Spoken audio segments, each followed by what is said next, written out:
നമ്മുടെ റിയാക്റ്റിൽ രണ്ട് തരത്തിലുള്ള കോമ്പണൻസുകളാണുള്ളത്. കോമ്പണൻസുകൾ എന്ന് പറഞ്ഞു കഴിഞ്ഞാൽ നമ്മൾ യൂസർ ഇൻ്റർഫേസ് ക്രിയേറ്റ് ചെയ്യുമല്ലോ, അത് നമുക്ക് രണ്ട് രീതിയിൽ ചെയ്യാം. അപ്പം ആദ്യത്തെ രീതിയിലും രണ്ടാമത്തെ രീതിയിലും നമ്മൾ ചെയ്യും. രണ്ട് തരത്തിലുള്ള കോമ്പണൻസുകൾ എന്ന് പറഞ്ഞു കഴിഞ്ഞാൽ ഒന്ന് ഫങ്ഷണൽ കോമ്പണൻസ്, രണ്ട് ക്ലാസ് കോമ്പണൻറ്റ്. ഓക്കെ, നമ്മൾ ഫങ്ഷണൽ കോമ്പണൻറ്റിൽ ചെയ്ത് നോക്കിയിട്ട് പിന്നെ ക്ലാസ് കോമ്പണൻറ്റിലേക്ക് വരാം.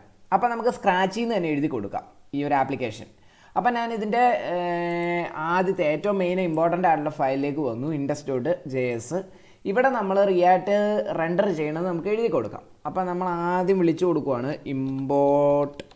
ഞാൻ സ്ക്രാച്ചിൽ നിന്ന് എഴുതുന്ന കേട്ടോ, കാരണം സ്ക്രാച്ചിൽ നിന്ന് എഴുതിയാലേ നമ്മളൊക്കെ പഠിക്കുള്ളൂ. Import React from React. അപ്പോൾ റിയാക്റ്റ് ലൈബ്രറി നമ്മൾ ഈ ഒരു പ്രോജക്റ്റിലേക്ക് ഇമ്പോർട്ട് ചെയ്തു. ദെൻ നമ്മൾ എന്ത് ചെയ്യണം, ഇമ്പോർട്ട് സെക്കൻഡ് നമുക്ക് ഇമ്പോർട്ട് ചെയ്യേണ്ടത് റിയാക്റ്റിൻ്റെ ഡോം എന്ന് പറഞ്ഞൊരു പ്രോപ്പർട്ടിയാണ്. ഓക്കെ, റിയാക്റ്റ് ഡോം ഫ്രം എന്താണ്, കാരണം നമുക്ക് ഇതെല്ലാം റെൻഡർ ചെയ്ത് നമുക്ക് കിട്ടണം. നമുക്ക് ഡോക്യുമെൻറ്റ് ഒബ്ജക്റ്റ് മോഡൽ നമുക്ക് നമ്മുടെ ഡോമിൽ റെൻഡർ ചെയ്ത് കിട്ടണം. അപ്പോൾ നമ്മൾ റിയാക്റ്റ് ഡോമിനെ ഇതിലേക്ക് ഇമ്പോർട്ട് ചെയ്തു. ഇത് എന്തൊക്കെയാണെന്നുള്ളത് നമ്മുടെ കഴിഞ്ഞ ക്ലാസ്സിൽ പറഞ്ഞിട്ടുണ്ട്. ഓക്കെ, ഫൈനലി നമുക്ക് ഏത് കോമ്പണൻ്റ് ആണോ ഈ ഒരു കോമ്പണൻറ്റിൽ എഴുതി കൊടുക്കുന്നതാണല്ലോ നമുക്ക് കിട്ടേണ്ടത്. ഇതാണല്ലോ നമ്മുടെ മെയിൻ ആയിട്ടുള്ള ഒരു കോമ്പണൻറ്റ്. നമുക്ക് ഇവിടെ പറഞ്ഞു കൊടുക്കുക, ഇതിൻ്റെ അകത്തേക്ക് നമുക്ക് വേണ്ട ഫയലെല്ലാം ഇമ്പോർട്ട് ചെയ്യാം, എന്നിട്ട് നമുക്ക് ഇതിനെ ഇവിടെ റെൻഡർ ചെയ്യാം. അപ്പോൾ പിന്നെ മെയിൻ ആയിട്ടുള്ള കോമ്പണൻറ്റ് പറഞ്ഞു കൊടുക്കണം. ഓക്കെ, അതിനു മുമ്പ് നമുക്ക് ജസ്റ്റ് ഇതൊന്ന് സെറ്റപ്പ് ചെയ്യാൻ വേണ്ടിയിട്ട് ഞാനിവിടെ വന്നിട്ട് റിയാക്റ്റ് ഡോം ഡോട്ട് റെൻഡർ എന്ന് പറഞ്ഞ മെത്തേഡ് ഉണ്ട് ഇതിൻ്റെ ഉള്ളിൽ, അത് ഞാൻ എഴുതി കൊടുത്തു. അതിൻ്റെ ഉള്ളിൽ ആദ്യമായിട്ട് നമ്മൾ പറഞ്ഞു കൊടുക്കണം ഏത് കോമ്പണൻ്റ് ആണോ നമുക്ക് റെൻഡർ ചെയ്യേണ്ടത്, ഞാനിവിടെ പറഞ്ഞു കൊടുത്തിട്ടുണ്ട്. ഓക്കെ, നമുക്കിങ്ങനെ ക്ലോസ് ചെയ്യാം, ഇല്ലെങ്കിൽ സെൽഫ് ക്ലോസിങ് എന്ന് പറഞ്ഞിട്ടുണ്ട് കണ്ടോ, ഇതുപോലെ ക്ലോസ് ചെയ്യാൻ പറ്റും, സെൽഫ് ക്ലോസിങ് ടാഗ്. ഓക്കെ, അപ്പോൾ എന്താണോ റെൻഡർ ചെയ്യേണ്ടത് നമ്മൾ എഴുതി കൊടുത്തു. സെക്കൻഡ് എവിടെയാണോ റെൻഡർ ചെയ്യേണ്ടത് എന്നുള്ളത് പറഞ്ഞു കൊടുക്കാം. Document dot get element by I D എന്താണ്, ഐ ഡി എവിടെയാണ് റെൻഡർ ചെയ്യേണ്ടത്, ഒരു HTML ഫയലേ ഉള്ളൂ, അതാണ് index.html. ഇതിൻ്റെ അകത്ത് റൂട്ട് എന്ന് പറഞ്ഞ ഈ ഒരു ഐ ഡി ഈ ഒരു ഡിവിൻ്റെ ഉള്ളിലാണ് എല്ലാം കണ്ടെയ്നേഴ്സ് എല്ലാം ഈ കോമ്പണൻസ് എല്ലാം റെൻഡർ ചെയ്യണത്. നമ്മളിതോടെ പറഞ്ഞു കൊടുക്കുന്നത് നമ്മളിത് പഠിച്ചിട്ടുണ്ട് കഴിഞ്ഞ ക്ലാസ്സിൽ. നമുക്കിവിടെ റൂട്ട് പറഞ്ഞു കൊടുക്കാം. അപ്പോൾ ഇത്രയും കാര്യങ്ങൾ റെഡിയായി. എന്താണ് റെൻഡർ ചെയ്യേണ്ടതെന്ന് നമ്മൾ എഴുതി കൊടുത്തു. ഇത് നമ്മൾ ഇമ്പോർട്ട് ചെയ്തിട്ടില്ല, ഇമ്പോർട്ട് ചെയ്യണം ഫസ്റ്റ്. ഈ ഒരു കോമ്പണൻ്റ് ആണ് നമ്മൾ റെൻഡർ ചെയ്യാൻ പറഞ്ഞു കൊടുത്തിരിക്കുന്നത്. അപ്പോൾ നമുക്കതിനെ ഇമ്പോർട്ട് ചെയ്യാം. അതിന് വേണ്ടിയിട്ട് ഞാനിവിടെ വന്നിട്ട് ഇമ്പോർട്ട് ആപ്പ് ഫ്രം എവിടെ നിന്നാണ് ഇമ്പോർട്ട് ചെയ്യേണ്ടതെന്നുള്ളത് പറഞ്ഞു കൊടുക്കാം. ./ആപ്പ്. ഓക്കെ, അത് സെയിം ഡയറക്ടറിയിലായതുകൊണ്ടാണ് നമ്മൾ ./ ഇട്ട് കൊടുത്തത്, സെയിം ഡയറക്ടറിയിലായതുകൊണ്ട്. ഇപ്പം നിങ്ങൾ വന്ന് നോക്കിക്കഴിഞ്ഞാൽ ഈ ആപ്പിൻ്റെ അകത്ത് ഒന്നുമില്ല, ഇത് ആണ്, ജസ്റ്റ് ആണ്. നമുക്ക് റിയാക്റ്റ് പ്രോജക്റ്റ് ഒന്ന് റൺ ചെയ്ത് നോക്കാം. പ്രോജക്റ്റ് റൺ ചെയ്യാൻ വേണ്ടിയിട്ട് നമ്മളിപ്പോൾ നിൽക്കുന്നത് എവിടെയാണ്, നമുക്ക് ഈ ഒരു ഫോൾഡറിലേക്ക് കയറാം. സത്യം പറഞ്ഞ് ഈ ഫോൾഡർ ഇതിൽ ഓപ്പൺ ചെയ്താൽ മതി, ഞാൻ അതിലെല്ലാം നിൽക്കുന്നത് അതുകൊണ്ടാണ്. npm start എന്ന് പറഞ്ഞ കമാൻഡ് അടിച്ചു കൊടുത്ത് നമുക്ക് ഈ ഒരു ഫയൽ റൺ ചെയ്യിക്കാം. റൺ ചെയ്താലും ഒന്നും കാണാൻ പോകുന്നില്ല, ബിക്കോസ് നമ്മളിവിടെ ഒന്നും എഴുതി കൊടുത്തിട്ടില്ല. കോമ്പണൻ്റ് കാലിയാണ്. നമ്മളിപ്പം ആദ്യമായിട്ട് പഠിക്കാൻ പോകുന്നത് ഫങ്ഷണൽ കോമ്പണൻ്റ് ആണ്. ഫങ്ഷണൽ കോമ്പണൻ്റ് എന്ന് പറഞ്ഞു കഴിഞ്ഞാൽ നമ്മൾ ജാവാസ്ക്രിപ്റ്റിലൊക്കെ ഫംഗ്ഷൻ ക്രിയേറ്റ് ചെയ്യുമല്ലോ, ആ ഒരു വേയിൽ നമ്മൾ UI എലമെൻറ്റ്സ് ക്രിയേറ്റ് ചെയ്യണതാണ് ഫങ്ഷണൽ കോമ്പണൻ്റ്. അത് നമുക്ക് ആദ്യം പഠിക്കാം, എന്നിട്ട് നമുക്ക് ക്ലാസ് കോമ്പണൻ്റ് പഠിക്കാം, പിന്നെ നമുക്ക് സ്റ്റേറ്റ് മാനേജ്മെൻറ്റും ബാക്കിയുള്ള കാര്യങ്ങളെല്ലാം പഠിക്കാം. ഓക്കെ, രണ്ടിലും ഡിഫറെൻറ്റ് പഠിക്കാം. ഇപ്പോൾ നമുക്ക് ഇവിടെ വരാം, വന്നിട്ട് ഇവിടെ നിന്ന് ഇവിടെ വരാം. ഇവിടെ വന്നു കഴിയുമ്പം നമുക്കെന്താണ്, നമുക്ക് ഇതിൻ്റെ അകത്ത് ഒന്നും തന്നെ നമുക്കിവിടെ ഇല്ല. ഓക്കെ, നമുക്കൊന്നും തന്നെ റെൻഡർ ചെയ്യാനില്ല. അപ്പം നമുക്കിവിടെ എന്തെങ്കിലും റെൻഡർ ചെയ്ത് കൊടുക്കണം. അതിന് വേണ്ടിയിട്ട് ഞാനിവിടെ വരുവാണ്. ഇവിടെ വന്ന ശേഷം ഇവിടെ വന്നു, ഇതിൻ്റെ ഉള്ളിൽ നമുക്ക് പറഞ്ഞു കൊടുക്കാം. ഇതിൻ്റെ ഉള്ളിൽ ഞാൻ ആദ്യം എഴുതി കൊടുക്കുവാണ് ഇമ്പോർട്ട്. ഫസ്റ്റ് റിയാക്റ്റിനെ ഇമ്പോർട്ട് ചെയ്യണം. ഇമ്പോർട്ട് റിയാക്റ്റ് ഫ്രം എവിടെയാണ്, റിയാക്റ്റിൽ നിന്ന് നമ്മൾ ഇമ്പോർട്ട് ചെയ്തു. സെക്കൻഡ് നമ്മൾ പറഞ്ഞു ഇതൊരു ഫങ്ഷണൽ കോമ്പണൻ്റ് ആണെന്ന്. അപ്പോൾ നമ്മളൊരു ഫംഗ്ഷൻ ക്രിയേറ്റ് ചെയ്യണം. ഫംഗ്ഷൻ ക്രിയേറ്റ് ചെയ്യണം. അപ്പോൾ ജാവാസ്ക്രിപ്റ്റിൽ സാധാരണ ഫംഗ്ഷൻ ക്രിയേറ്റ് ചെയ്യണ പോലെ തന്നെ ഫംഗ്ഷൻ എന്ന് നമ്മൾ എഴുതി. ഫംഗ്ഷൻ എന്ന് എഴുതിയ ശേഷം സെക്കൻഡ് നമ്മൾ ഫംഗ്ഷന് ഒരു പേര് കൊടുക്കണം. എന്താണ് നമ്മുടെ ഫംഗ്ഷൻ്റെ നെയിം, നമുക്ക് ഇഷ്ടമുള്ള നെയിം കൊടുക്കാം. ഈ ഫയലിൻ്റെ നെയിം ആകണമെന്നില്ല, ഇഷ്ടമുള്ള നെയിം കൊടുക്കാം. എന്നിട്ട് ഇങ്ങോട്ട് നമ്മൾ ഫംഗ്ഷൻ എങ്ങനെയാണ് ഡിക്ലെയർ ചെയ്യണത്, ഇങ്ങനെയാണ് ഫംഗ്ഷൻ ഡിക്ലെയർ ചെയ്യണത്. നമുക്കിവിടെ പാരാമീറ്റേഴ്സൊക്കെ പാസ് ചെയ്യാൻ പറ്റും കേട്ടോ, അത് വേറെ കാര്യം.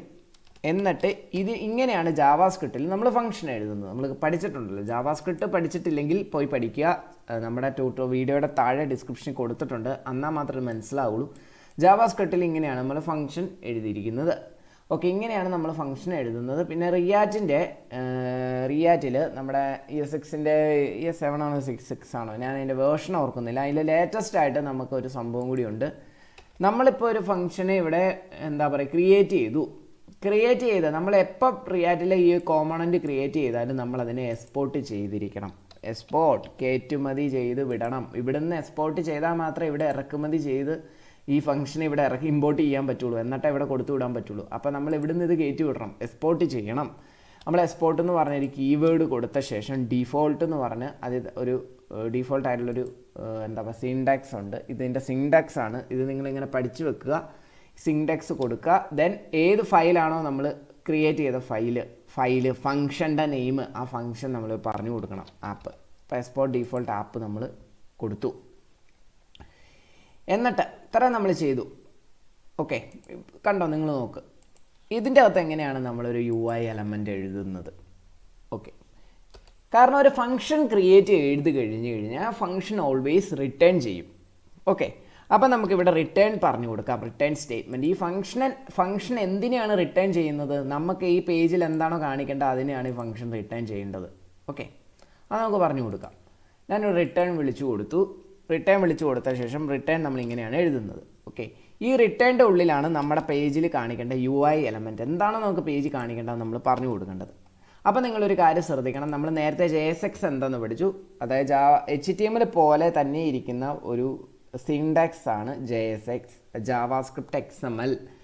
അതുപോലെ HTML പോലെയുള്ള ആ ഒരു സിൻടാക്സ്, അത് ആക്ച്വലി HTML അല്ല, പക്ഷേ ലുക്സ് ലൈക്ക് HTML, അത് നിങ്ങൾക്ക് ഇതിൻ്റെ ഉള്ളിൽ എഴുതി കൊടുക്കാൻ സാധിക്കും. അതവിടെ റെൻഡർ ചെയ്യും. നിങ്ങൾ സാധാരണ HTML എങ്ങനെയാണോ എഴുതുന്നത് അത് തന്നെയാണ്. ഇവിടെ വരിക, നമുക്കിവിടെ ഒരു ഡിവ് ഇട്ട് കൊടുക്കാം. ഡിവ് ഇട്ട് കൊടുത്തു. ഈ ഡിവിൻ്റെ ഉള്ളിൽ നമ്മൾ ഹലോ റിയാക്റ്റ് എന്ന് എഴുതി കൊടുക്കാം. Hello react. ഓക്കെ, എന്നിട്ട് നമുക്കിവിടെ വരാം. കണ്ടോ, നിങ്ങൾ നോക്കിക്കേ. അപ്പോൾ ആദ്യമായിട്ട് നമ്മളൊരു ഫങ്ഷണൽ കോമ്പണൻറ്റ് ഇവിടെ എഴുതി. ഇങ്ങനെയാണ് ഫങ്ഷണൽ കോമ്പണൻറ്റ് ക്രിയേറ്റ് ചെയ്യുന്നത്. നോക്ക്. ഓക്കെ, എന്നിട്ട് അതിനെ നമ്മൾ എന്താ ഇവിടെ ഇമ്പോർട്ട് ചെയ്തു. അവിടുന്ന് എക്സ്പോർട്ട് ചെയ്തിട്ട് ഇവിടെ ഇമ്പോർട്ട് ചെയ്തു. ഇവിടുന്ന് കയറ്റുമതി ചെയ്തു. ഇവിടെ ഇറക്കുമതി ചെയ്തു. എന്നിട്ട് ഇതിൻ്റെ അകത്തൊക്കെ ഇവിടെ എന്താണോ റെൻഡർ ചെയ്യേണ്ടത് അത് എടുത്ത് കൊടുത്തു. എവിടെയാണോ റെൻഡർ ചെയ്യേണ്ടത് അത് ആ ഒരു കണ്ടെയ്നർ നമ്മളിവിടെ സെലക്ട് ചെയ്ത് കൊടുത്തിട്ടുണ്ട്. ഓക്കെ, അത്രയും ഓക്കെയാണ്. ഇനി ഞാനിവിടെ വന്നിട്ട് മറ്റൊരു കണ്ടെയ്നർ നമ്മൾ എഴുതുവാണ്. കണ്ടോ, എനിക്കെന്താ എറർ കിട്ടണേ. JSX expressions must have one parent element. നമ്മളെപ്പോൾ എന്താ പറയുക ക്രിയേറ്റ് ചെയ്താലും കണ്ടോ, ഇവിടെ നമുക്ക് റിയാക്റ്റിൻ്റെ ഒരു പ്രത്യേകതയായിട്ടാണ് നമുക്ക് കൃത്യമായിട്ട് തന്നെ ആ ഒരു എന്താ പറയുക ആ ഒരു എറർ കിട്ടും. നിങ്ങളിവിടെ വന്നിട്ട് നമ്മളെപ്പം ഇങ്ങനെ ക്രിയേറ്റ് ചെയ്യുമ്പോൾ ഏത് എലമെൻറ്റ് നമ്മൾ ക്രിയേറ്റ് ചെയ്യുമ്പോഴും നമുക്കൊരു പേരൻറ്റ് എലമെൻറ്റ്, അതായത് ഒരു പേരൻറ്റ് കണ്ടെയ്നർ ഉണ്ടായിരിക്കണം. പേരൻറ്റ് കണ്ടെയ്നറിലായിരിക്കും നമ്മൾ റാപ്പ് ചെയ്യുന്നത്. ഓക്കെ, ഇപ്പോൾ നമുക്കിവിടെ ഒരു പേരൻറ്റ് കണ്ടെയ്നർ പറഞ്ഞു കൊടുക്കാം.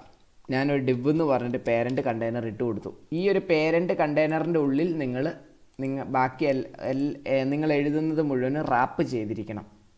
ഒരു കോമൺ പേരൻറ്റ് കണ്ടെയ്നറേ ഉണ്ടാകുള്ളൂ ഒരു കോമ്പോണൻറ്റിന്. ഇവിടെ വരാം. ഇവിടെ വന്നിട്ട് നമുക്ക് റീഫ്രഷ് ചെയ്യാം.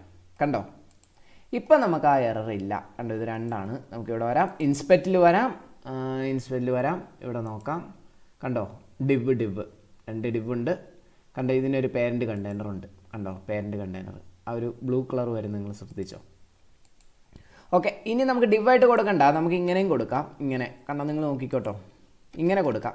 ഇതിനെ നമ്മൾ പറയുന്നത് ഫ്രാഗ്മെൻ്റ് എന്നാണ്. ഫ്രാഗ്മെൻറ്റ് ഈ ഒരു രീതി കൊടുക്കുന്നത് നമുക്ക് ഡിവായിട്ട് കൊടുക്കണ്ട, ഇത് MD ഫ്രാഗ്മെൻ്റ് ആയിട്ട് കൊടുക്കാൻ പറ്റും. ഇപ്പോഴും ആ സംഭവം വർക്കിംഗ് തന്നെയാണ്.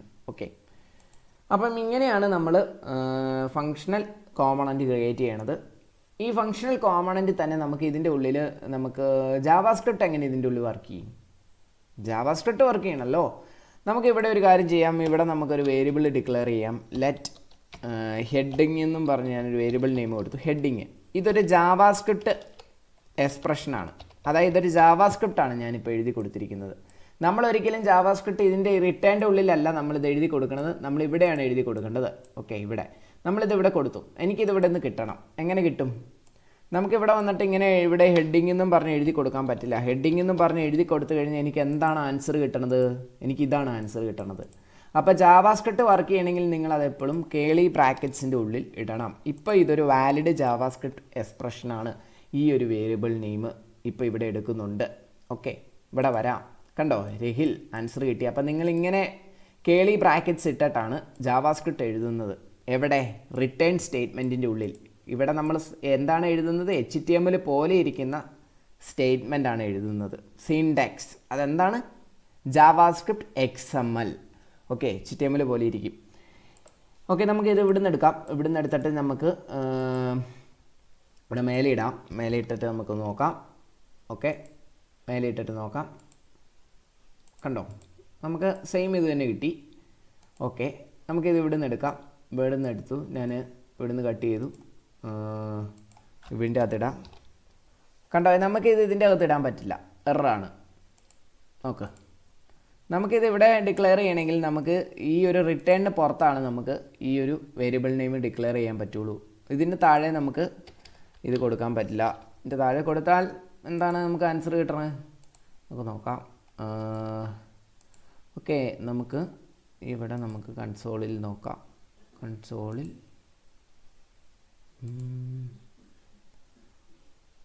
ഓക്കെ, നമുക്കിത് ഇവിടെ നിന്ന് എടുക്കാം. ഞാനിത് ചെക്ക് ചെയ്യുന്നതാട്ടോ, നിങ്ങളെ കാണിക്കണമല്ലോ എല്ലാ രീതിയിലും. ഇവിടെ കൊണ്ടിടാം, ഇവിടെ വരാം, ഇവിടെ നോക്കാം.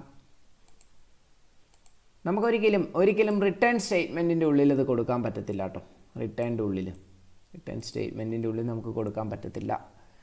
ഓക്കെ, ഇനി എന്താണ്? ഇത്ര നിങ്ങൾക്ക് മനസ്സിലായി ഒരു ഫങ്ഷണൽ കോമ്പണൻറ്റ് ക്രിയേറ്റ് ചെയ്യണതിൻ്റെ. ഇനി നമുക്കൊരു കാര്യം കൂടി ചെയ്യാം. നമുക്ക് മൾട്ടിപ്പിൾ ആയിട്ടുള്ള കോമ്പണൻസ് ക്രിയേറ്റ് ചെയ്യാം. ഇപ്പോൾ നിങ്ങളിവിടെ കണ്ടോ, ഇത് ഒരു ഫങ്ഷണൽ കോമ്പണൻ്റ് ആണ്. നമുക്ക് ഒരു കാര്യം ചെയ്യാം, മൾട്ടിപ്പിൾ ആയിട്ടുള്ള കോമ്പണൻറ്റ് ക്രിയേറ്റ് ചെയ്ത് നോക്കാം. ഞാനിവിടെ വന്നിട്ട് ഈ SRC എന്ന് പറഞ്ഞ ഫോൾഡറിൻ്റെ ഉള്ളിൽ ഞാനൊരു ഫയൽ ക്രിയേറ്റ് ചെയ്യുകയാണ്. കമ്പോണൻസ് എന്ന് പറഞ്ഞൊരു ഫോൾഡർ ക്രിയേറ്റ് ചെയ്തു. ഇതിൻ്റെ ഉള്ളിൽ നമുക്ക് പുതിയൊരു ഫയൽ ക്രിയേറ്റ് ചെയ്യാം. എന്താണ്? card.js ക്രിയേറ്റ് ചെയ്തു. ഇനി നിങ്ങൾക്ക് എളുപ്പത്തിൽ ചെയ്യാനുള്ളൊരു കമാൻഡ് ഉണ്ട്. എളുപ്പത്തിലാണ്, നിങ്ങളതൊരിക്കലും പഠിക്കുന്ന സമയത്ത് യൂസ് ചെയ്യരുത്. ഓക്കെ, ഇത് കണ്ടോ, നിങ്ങളിവിടെ എക്സ്റ്റൻഷനിൽ പോയി കണ്ടതിനെ കണ്ടോ, EX7 React Redux GraphQL React Native Snippets. ഇത് നിങ്ങൾ കോഡ് സ്നിപ്പിറ്റ്സ് ആണ്. ഇത് നിങ്ങൾ ഇൻസ്റ്റാൾ ചെയ്ത് കഴിഞ്ഞ് കഴിഞ്ഞാൽ നിങ്ങൾക്ക് ഷോർട്ട് കട്ട്സ് ഒക്കെ ഉപയോഗിക്കാൻ പറ്റും. ഇവിടെ വന്നിട്ട് നിങ്ങൾ RFCE നടിച്ച ശേഷം എൻ്റർ അടിച്ച് കഴിഞ്ഞ് കഴിഞ്ഞാൽ കണ്ടോ, ഒരു കോമ്പണൻറ്റ് ക്രിയേറ്റ് ആയി വന്നേക്കുക, പുതിയൊരു കോമ്പണൻറ്റ്. ഓക്കെ, ഇതുപോലെ നിങ്ങൾക്ക് സിമ്പിളായിട്ട് കോമ്പണൻസ് ക്രിയേറ്റ് ചെയ്യാം. ഇവിടെ വന്നിട്ട് നമുക്ക് ഹലോ കാർഡ് എന്ന് കൊടുക്കാം. Hello card. ഓക്കെ, അപ്പോൾ പുതിയൊരു കോമ്പണൻറ്റ് ക്രിയേറ്റ് ചെയ്തു. ഈ കോമ്പണൻറ്റിനെ ഞാൻ ഇവിടെ കൊണ്ടുവന്നു. ഇവിടെ എനിക്ക് ഈ കോമ്പണൻറ്റിനെ യൂസ് ചെയ്യണം. എങ്ങനെ യൂസ് ചെയ്യാൻ പറ്റും? എനിക്കിവിടെ ഇതിനെ ഇമ്പോർട്ട് ചെയ്യാൻ പറ്റും. അവിടുന്ന് ഞാനതിനെ എക്സ്പോർട്ട് ചെയ്തിട്ടുണ്ട്. എപ്പോഴും നിങ്ങളൊരു കാര്യം ശ്രദ്ധിക്കണം, ക്രിയേറ്റ് ചെയ്യുന്ന സമയത്ത് എക്സ്പോർട്ട് ചെയ്തിരിക്കണം. എക്സ്പോർട്ട് ചെയ്താലേ വർക്ക് ചെയ്യുള്ളൂ. എക്സ്പോർട്ട് ചെയ്ത സാധനത്തിനെ എനിക്കിവിടെ ഇമ്പോർട്ട് ചെയ്ത് യൂസ് ചെയ്യാൻ പറ്റും. എനിക്കിവിടെ ഇഷ്ടമുള്ള നെയിം കൊടുക്കാം. ഞാൻ card1 എന്ന് കൊടുത്തു. card1 ഫ്രം എന്താണ് കൊടുത്തത്, എവിടെ നിന്നാണ് നമുക്ക് വരുന്നതെന്നുള്ളത് നമുക്കിവിടെ പറഞ്ഞു കൊടുക്കുക. പാത്ത് പറഞ്ഞു കൊടുക്കുക, കോമൺസ് കാർഡ്. ഇനി ഞാനിവിടെ card1 എടുത്ത് കൊടുത്തു കഴിഞ്ഞ് കഴിഞ്ഞാൽ card1 എടുത്തു കൊടുത്താൽ കണ്ടോ, ഇപ്പം കണ്ടോ, ഇത് സെൽഫ് ക്ലോസിങ് ടാഗാണിത്. സെൽഫ് ക്ലോസിംഗ് ആണ് ഞാനിപ്പോൾ ചെയ്തിരിക്കുന്നത്. card1 ഞാനിവിടെ എടുത്തു കൊടുത്തു. ഇവിടെ വരാം, ഇവിടെ വന്നിട്ട് നമുക്കിത് ഓപ്പൺ ചെയ്യാം. ഓക്കെ, കണ്ടോ, ഹലോ കാർഡ്. ഇത് കണ്ടോ, നിങ്ങൾക്കിത് പിന്നെയും ഇത് യൂസ് ചെയ്യണമെങ്കിൽ നിങ്ങൾക്കിത് കോപ്പി പേസ്റ്റ് ചെയ്യുകയൊന്നും ചെയ്യേണ്ട, പുതിയ ഫയൽ ക്രിയേറ്റ് ചെയ്യേണ്ട. നിങ്ങൾക്ക് റിയാക്റ്റിൻ്റെ ഒരു പ്രത്യേകത ഉണ്ട്. നമ്മൾ ആദ്യത്തെ ക്ലാസ്സിൽ പഠിച്ചിരുന്നു റീയൂസബിലിറ്റി. ഒരൊറ്റ തവണ ക്രിയേറ്റ് ചെയ്താൽ നമുക്ക് റീയൂസ് ചെയ്യാൻ പറ്റും. എവിടെ വേണേലും നമുക്കിവിടെ വരാം. കണ്ടോ, നമുക്ക് ആ കാർഡിനെ തന്നെ എത്ര തവണ വേണേലും റീയൂസ് ചെയ്യാം. ഇത് കണ്ടോ, നമ്മളിപ്പോൾ റീയൂസ് ചെയ്തിരിക്കുകയാണ്. ഫങ്ഷണൽ കോമ്പണൻ്റ് ആട്ടോ. നമ്മളിങ്ങനെ ഇപ്പോൾ നമ്മൾ എത്രയാണ് ഫങ്ഷൻ കോമ്പണൻറ്റ് ക്രിയേറ്റ് ചെയ്തു. നമുക്കിവിടെ ഇഷ്ടമുള്ള നെയിം കൊടുക്കാം. പക്ഷേ നമ്മളൊരിക്കലും എക്സ്പോർട്ട് ചെയ്യുമ്പോൾ കണ്ടോ, ഇതുപോലെ കൊടുക്കരുത്. ഇവിടെ ഞാൻ ആപ്പ് 1 എന്ന് കൊടുത്ത ശേഷം എക്സ്പോർട്ട് ചെയ്യുന്ന ആപ്പാണെങ്കിൽ കണ്ടോ, ഇത് എററാണ്. കാരണം എന്താണ്, നമ്മളെപ്പോഴും ഏത് ഫങ്ഷനാണോ ക്രിയേറ്റ് ചെയ്യണം ആ ഫങ്ഷൻ്റെ നെയിം, ആ ഫങ്ഷൻ തന്നെ ആയിരിക്കണം എക്സ്പോർട്ട് ചെയ്യാവുള്ളൂ. ഓക്കെ, നമുക്ക് പക്ഷേ ഇമ്പോർട്ട് ചെയ്തുകൊണ്ട് വരുന്ന സാധനത്തിന് നമുക്ക് ഇവിടെ ഇഷ്ടമുള്ള നെയിമിൽ വിളിക്കാൻ പറ്റും. ആ നെയിമിനെ നമുക്കിവിടെ യൂസ് ചെയ്യാനും പറ്റും. പിന്നെ ഇവിടെ നമുക്കിപ്പോൾ പറയാം, ഇവിടെ നമുക്ക് ഇതിൻ്റെ നെയിം നമുക്ക് മാറ്റി കൊടുക്കാം. നിങ്ങളെ കാണിച്ചു തരാൻ വേണ്ടിയിട്ടാണ് ഞാൻ CPS എന്ന് കൊടുത്തു. ഓക്കെ, ഇങ്ങനെ കൊടുത്തു, ഇതിൻ്റെ നെയിം കൊടുത്തു. ഇവിടെ നമ്മൾ എന്ത് കൊടുത്തു? ആപ്പാണ് എക്സ്പോർട്ട് ചെയ്തിരിക്കുന്നത്, ആപ്പിനെ. ഈ ഫയലിൻ്റെ നെയിം ഇതാണ്, CPS ആണ്. ഇവിടെ നമ്മൾ എന്ത് ചെയ്യണം? ഇതിൻ്റെ നെയിം നമുക്ക് മാറ്റി കൊടുക്കുകയാണ്. 3 എന്ന് കൊടുത്തു. ഇവിടെ നമ്മൾ 3 എന്ന് കൊടുത്തു. ഇത് എവിടെ നിന്നാണ് എക്സ്പോർട്ട് ചെയ്യുന്നത്? CPS ആണ്. ഇപ്പം നിങ്ങൾക്ക് ഇവിടെ നോക്കാം. എന്നിട്ട് നമുക്കിതൊന്ന് റീഫ്രഷ് ചെയ്യാം. കണ്ടോ, നമുക്ക് എറേഴ്സ് ഒന്നുമില്ല. എന്തുകൊണ്ടാണ്? നമ്മളിവിടെ നമ്മൾക്ക് ഇഷ്ടമുള്ള നെയിം ആണ് നമ്മൾ വിളിക്കേണ്ടത്. ഈ ഇഷ്ടമുള്ള നെയിമാണ് നമ്മൾ ഏത് കോമ്പണൻ്റ് ആണോ നമ്മൾ എന്താ പറയുക എക്സ്പോർട്ട് ചെയ്യുന്നത്, ആ കോമ്പണൻറ്റിനെ നമുക്ക് ഇഷ്ടമുള്ള നെയിം വിളിച്ചിട്ട് നമുക്കത് ഇവിടെ യൂസ് ചെയ്യാൻ പറ്റും. ഓക്കെ, ഇവിടെ നമ്മൾ അതിൻ്റെ കറക്റ്റ് പാത്ത് കൊടുക്കണമെന്നേ ഉള്ളൂ.